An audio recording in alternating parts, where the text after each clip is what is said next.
Hello बच्चों, let's see the following question. Question है which of the following is correct with respect to search for genetic material.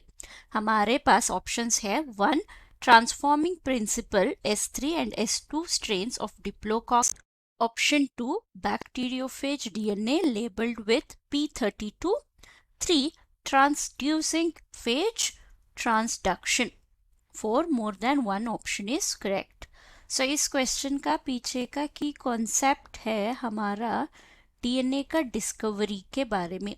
तो experiments to that were done to find genetic material. तो पहला option है जो है transforming principle. तो इसको हम ट्रांसफॉर्मेशन एक्सपेरिमेंट बोलते हैं, ट्रांसफॉर्मेशन। सो इस एक्सपेरिमेंट्स को कंडक्ट किया था ग्रिफिथ ने किया था। जो हमारा डिप्लोकॉकस बैक्टीरिया है उसके ऊपर, यानी हमारा स्ट्रेप्टोकॉकस, जो डिप्लोकॉकस बैक्टीरिया है, स्ट्रेप्टोकॉकस न्यूमोनिये बैक्टीरिया में इसने एक्सपेरिमेंट दिया था बाय टेकिंग 2 स्ट्रेन्स। वो है S3 स्ट्रेन जो विरुलेंट होता है, और एंड R2 स्ट्रेन जो होता है वो है जनरली नॉन विरुलेंट होता है।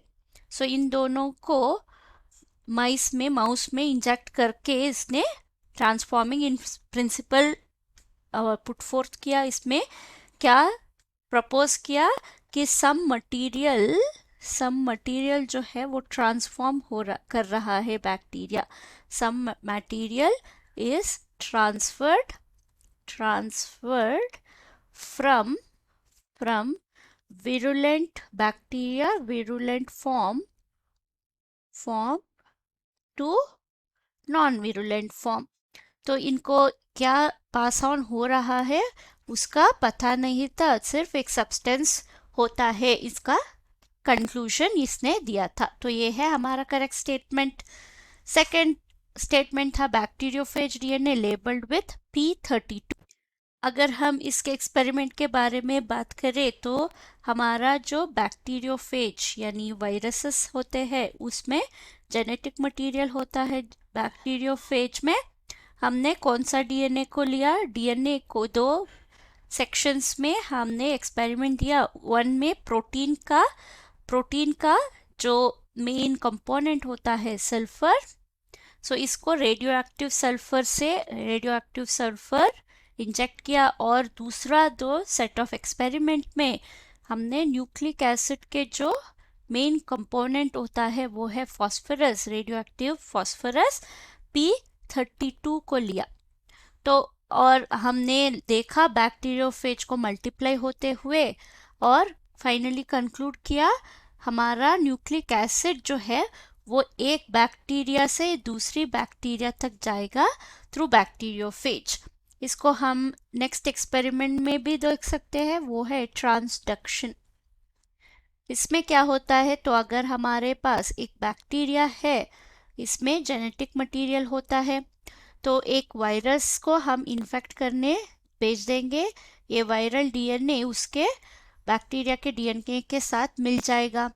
इसके बाद द वायरस जो है वो बैक्टीरिया के अंदर मल्टीप्लाई होता जाएगा। मल्टीप्लाई होके फाइनली क्या होगा, इनका नंबर जो है बढ़ जाएगा, तो बैक्टीरिया लाइसिस हो जाएगा। मतलब बैक्टीरिया जो है वो बर्स्ट होके इन वायरसेस को सराउंडिंग मीडियम में रिलीज कर लेगा। ये बैक्टीरियोफेजेस जो है, इन बैक्टीरियोफेजेस में अगर देखें, उनका मेन डीएनए के अलावा हमारा जो बैक्टीरिया था, होस्ट बैक्टीरिया का डीएनए भी होगा।